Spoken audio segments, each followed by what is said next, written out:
Hey, what's going on, fam? So, uh, I just wanted to kind of get on here and really talk about Seamoss, the different strains of Seamoss. Uh, because sometimes a lot of time people get it confused and they think this is this and that is that, but it's two main strains of Seamoss, right? You got the gold Seamoss, which is called Grossorelia, Genius Grossorelia. That's the gold sea moss. Then you got the purple sea moss, which is called Chondrus crispus. The Chondrus crispus purple sea moss is the sea moss that Dr. Sebi was talking about when he said Chondrus crispus. Chondrus crispus, Iris sea moss is not the gold Genius Grossorelia, right? And so I got a few videos that I want to show to just kind of explain exactly the different strands of sea moss and why I don't sell or use the gold sea moss. Let me see if I can pull it up real quick. Hold up. Boom. So I'm gonna share screen, right? Let me see. Let me go back. Boom.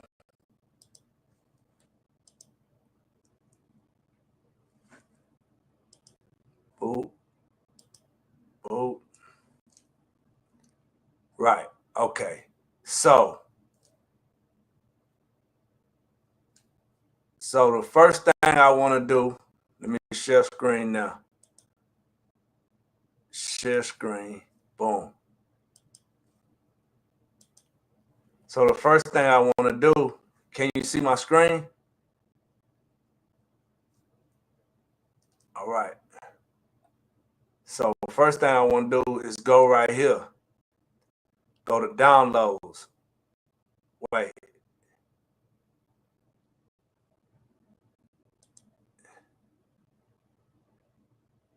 Let me see.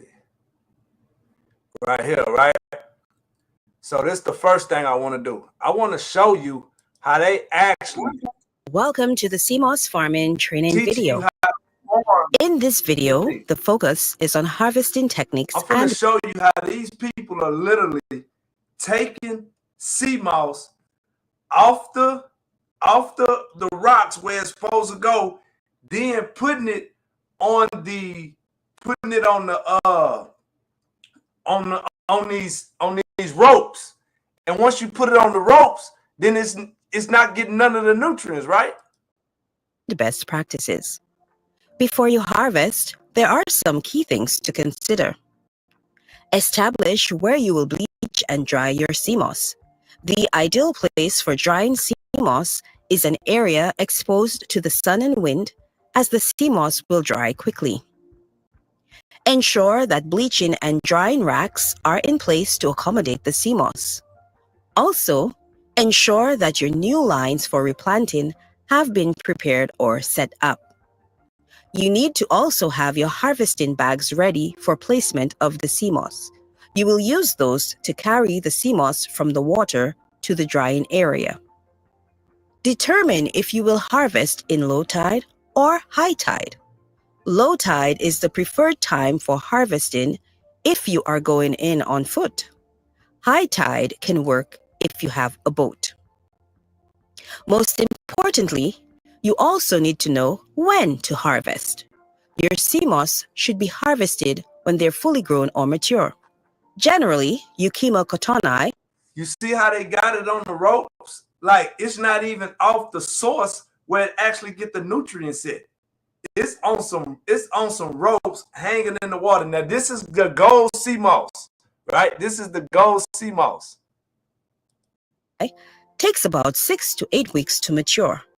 However, in some instances, with high nutrient levels, the sea moss can be harvested sooner. Please don't wait until it's too late to harvest.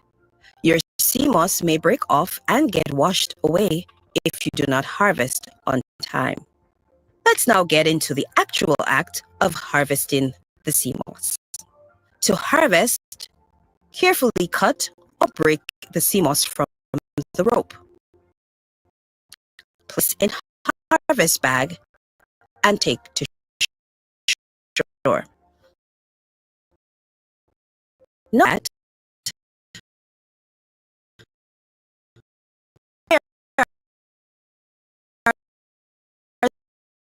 that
need to prune the Seamoss harvest, particularly important since you are leaving and valuable part that is tips should continue about 20% putting aside that you replant are the like find the man Owner and customers ask where of nobody on the floor they back ordered. And then down here in the garbage there, and then that's about it. Most of the seaweeds. Occasionally you'll find this. You wouldn't believe it is an actual red algae. It's called corallina, and or beaded weed. That actually takes calcium out of the seawater, just like a clam or scallop does to form its shell. And got this hard, crispy pink or red color. When it's dead, it's bright white. So here's some more of that sea oat. So yeah, you will find coral. A lot of our customers will wonder what this kind of whitish stuff is. Speaking of coral, this is actually little colonies similar to what you would see in a coral reef. These are organisms that live colonially together as a group. And each one of those little beads in there, there's an animal. They're called moss animals or bryozoans. The thing you may find are little colonies, such as on this tuft of hydroids, which is essentially a jellyfish type organism that's attached to the blades of the Irish moss. And we do our best, once again, to pick that out. One other thing that we often find mixed in with the Irish moss are clusters of snail eggs. You can see them. They're usually, I'm not sure why, but a reddish color. Or orange. Here's another little cluster down I don't here. know, Willie. So another thing that these may resemble, sometimes we get bits of sponge, crumb of bread sponge, etc. Occasionally when we're harvesting the Irish moss, it is possible that the actual holdfast, or the part that attaches the seaweed to the rock, comes off as we pick. Sometimes it might come off as a clump. You can see here a bit of the stone is actually given away, and then other times the Irish moss itself may be attached to a barnacle. And as we're picking, and I mean, we use shears to cut the Irish moss off the rocks so that the holdfast doesn't get damaged. But occasionally a piece will come off. Yeah, and that's pretty much what you might find when you get your package of Irish moss. Occasionally there's a pebble or stone or rock that we miss. Once again, when we're picking away on the beach, there's another reddish weed. Actually, that's Gracilaria. Another red algae that we have. There's some more of that lump of that horsehair weed. Well, yeah, that's just a quick bio lesson for you. I used to teach high school biology. Whoa, look at that piece. Back in the day, before I started at Gulf of Maine, and always something to be learned, I guess. So thanks for checking this out and better understanding. That this is a seaweed and it's part of a whole ecosystem, and there are other plants, i.e. seaweeds, and animals like shrimp and snails that live within the fronds of these plants, whether it be rockweed, kelp, Irish moss, dulse, etc. Hope you enjoyed the video. If you like what I'm doing, like to follow us, that would be great, or not us, me, and try to post more videos as I go. Hope you have a good day. And so that's why I keep, it's two kind of strains of sea moss. One of them is harvested in the warmer climate areas. The other one is harvested in the colder climate areas. And the purple, the gold, the conscious Christmas is harvested in the colder climate areas. You can't duplicate it, but you can duplicate the gold. That's what and this is the only thing that I be telling people, bro. Like, if you're going to get the real deal, man. Because you don't want to get something that it looks the same, smell the same. Welcome to the Seamoss farming training video. They're teaching you how to form fake In this video, the focus is on harvesting techniques and best practices. Before you harvest, there are some key things to consider. Establish where you will bleach and dry your Seamoss. The ideal place for drying Seamoss is an area exposed to the sun and wind, as the Seamoss will dry quickly. Ensure that bleaching and drying racks are in place to accommodate the Seamoss. Also, ensure that your new lines for replanting have been prepared or set up. You need to also have your harvesting bags ready for placement of the Seamoss. You will use those to carry the Seamoss from the water to the drying area. Determine if you will harvest in low tide or high tide. Low tide is the preferred time for harvesting if you are going in on foot. High tide can work if you have a boat. Most importantly, you also need to know when to harvest. Your Seamoss should be harvested when they're fully grown or mature. Generally, Unk'L cottoni takes about 6 to 8 weeks to mature. However, in some instances, with high nutrient levels, the Seamoss can be harvested sooner. Please don't wait until it's too late to harvest. See how I got it on Your the rope? Seamoss may break off Get it? and get washed Feel me? away if you do not harvest on time. Let's now get into the actual act And of so, harvesting just to the go. Seamoss. To The harvest, that purple, you got to go get it off the rocks. Look. It's that purple Condrus crispus. You can't get it nowhere but from the rocks.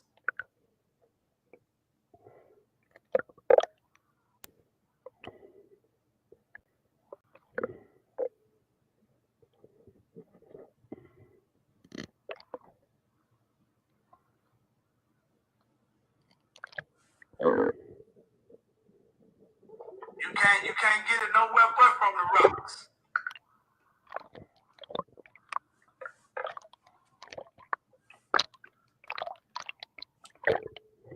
It's the only reason I mess with this here.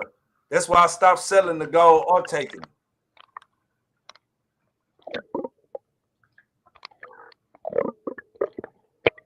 You can't get it nowhere but from the rocks.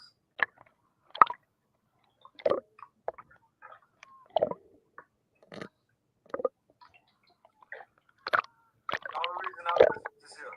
That's why I stopped selling the gold or taking it.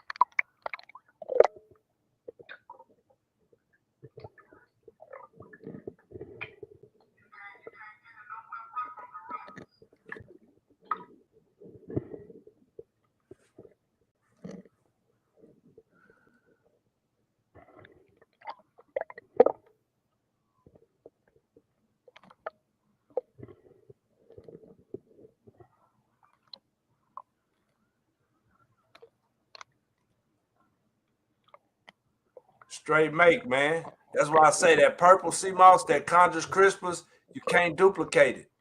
I'm finna show y'all another video I haven't even watched yet. I don't even know what. welcome to the Seamoss farming training video. Seamoss. In this farm video, training. we explore the factors to consider when selecting sites that are suitable for Seamoss production. The selection of a suitable site for your Seamoss farm is a key factor in determining its success or failure.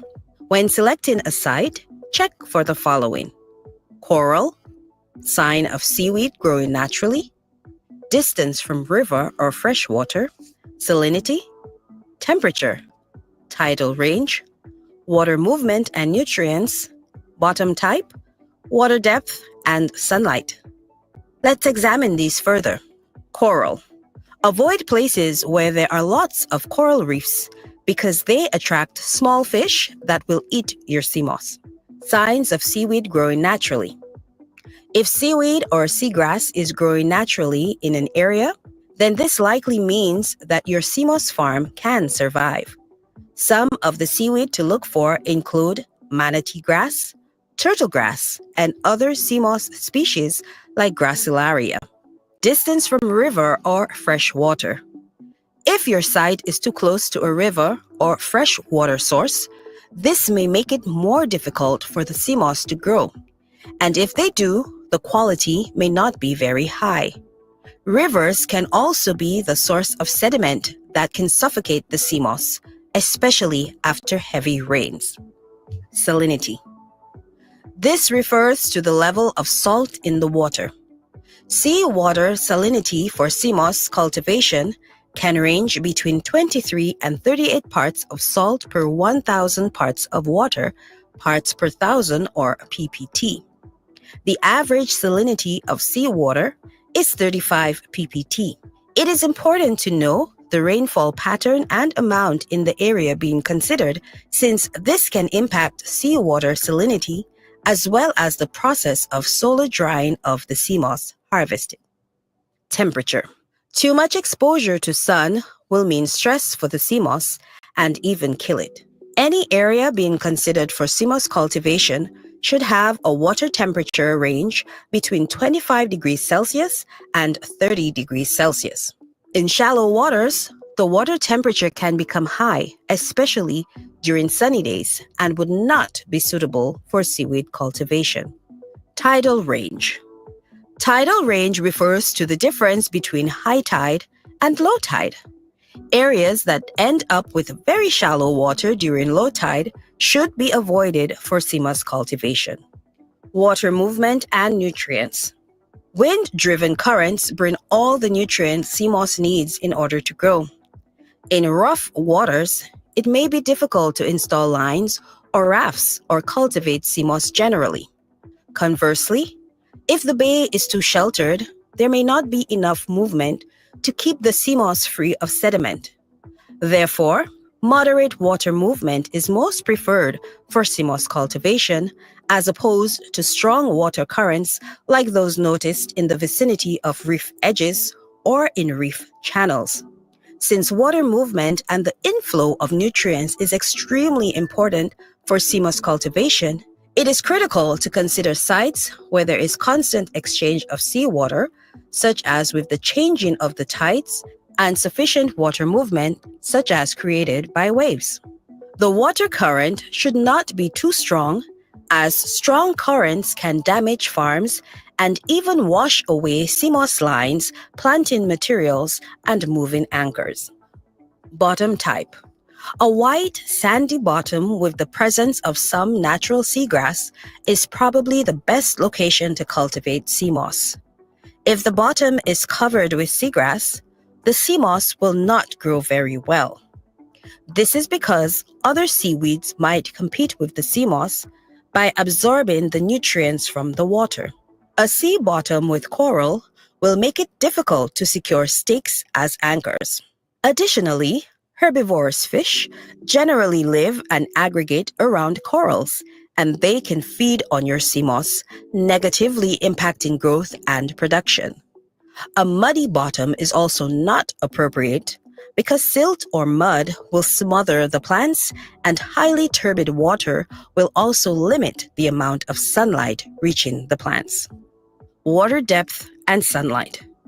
It is essential to consider the water depth while selecting the area of cultivation.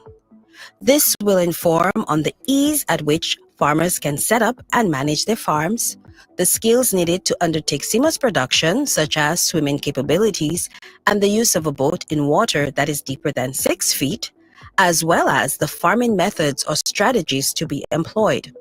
Although Seamoss can grow well in shallow water, it might get exposed to the sun and wind. This can result in the growing tips getting destroyed and bleaching of the plants when exposed for extended periods of 2 to 3 hours. Furthermore, the plants can suffer severe stress, break, and drift away, leading to major losses to the farmers.